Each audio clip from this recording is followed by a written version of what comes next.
Hello, I'm Matt Galloway, and this is The Current Podcast.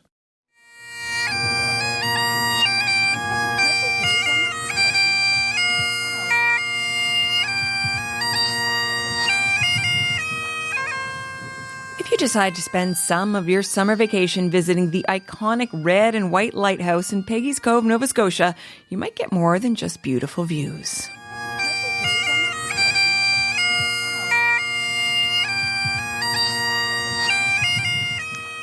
A bagpiper was greeting visitors there last week. Peggy's Cove is one of the country's most popular tourist spots, and it's pretty busy these days with lots of Canadians, like these folks from Ontario.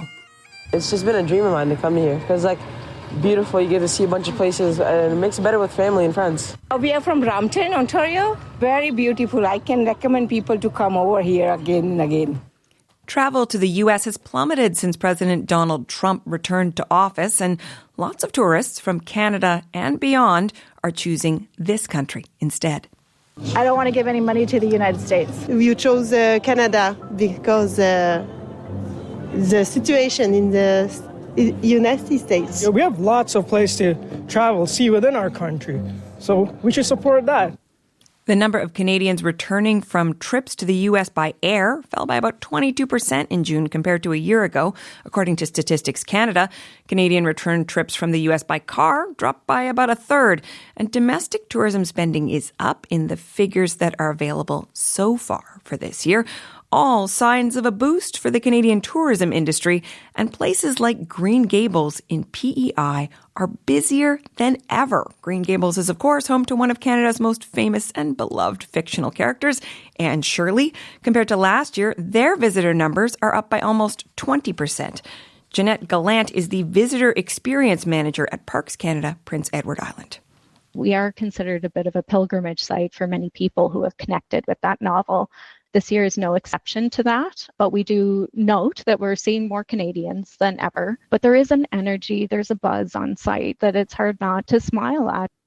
So how is this Canadian staycation boom affecting the industry and the tourists? We'll hear more about the national picture in a moment. But first, I'm joined by Captain Walter Flower. He runs whale watching tours off the coast of Lunenburg, Nova Scotia, and we have reached him in Lunenburg today. Good morning, Captain. Good morning. How are we doing? Doing well. I want to know how you're doing. What has this season been like for you so far? Oh, it's been good. It's been very busy. We're on track to have our best year to date. So, looking forward to continuing. And what is that like for you, best year to date? Like, just how busy are you? Well, we're just we're filling our boats up pretty well full. A couple trips a day, 2 and 3 times a day. So that's very good for for us. Yeah, it's just been super busy. We got waiting lists every day for people, and so it's been great. Now, I'm not going to make it to Lunenburg this summer, and it sounds like I'd have a hard time getting a spot on the boat if I did. But give us a sense of what the experience is like for people who do get to go out on your boat. Oh, well, it's great. It's we live in a really beautiful area here in Lunenburg and the surrounding areas. We do a harbor tour of Lunenburg Harbor, which is the best view is from the water or from across the harbor if you make your way over there. Just a historic waterfront. All the colors and the ships and the history is a big focus for us when we start out. We head out offshore, out past the Ovens Peninsula, sea caves out there, which are really spectacular. And out to the offshore islands, and offshore in search of whales and birds and all kinds of stuff. Sounds lovely. What do the folks on the boat tell you about why they chose to spend their summer vacation, some of it with you?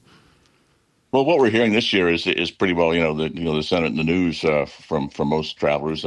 People are fed up with what's going on down south of the border.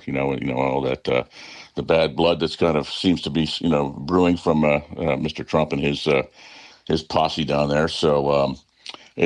So we're hearing this, pretty well the same from everybody. We speak to people daily, multiple times during the day, and people are wanting to stay home, keep their money here and support Canada, which is really good for us. If I understand properly, you don't think this is just a little Trump bump.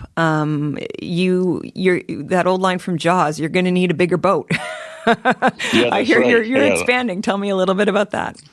We are, yeah. We've been getting busier, for the last few years, every year a bit, and it's been, something that we've wanted to do. And just this year, we decided we would go all in and have a new boat built. So we're really excited about it. So are you doubling your capacity then? Yeah. No, not quite. Maybe like a quarter more, something like that.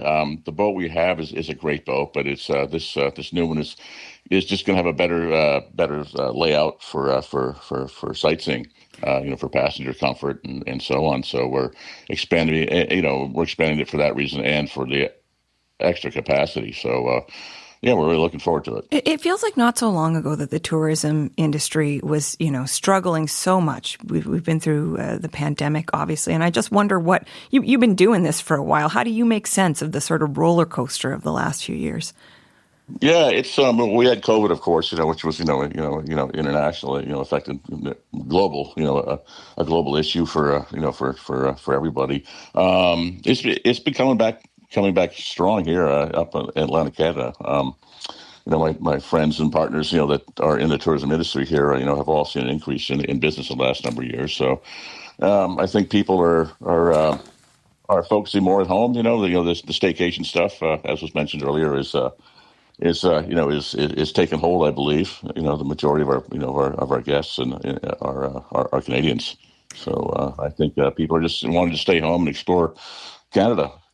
And so in closing, let me let you end with the pitch. If people are thinking about this summer or next summer, obviously it's going to be a little bit busy if they want to come visit. But why would you say they should come to Lunenburg and come on your boat?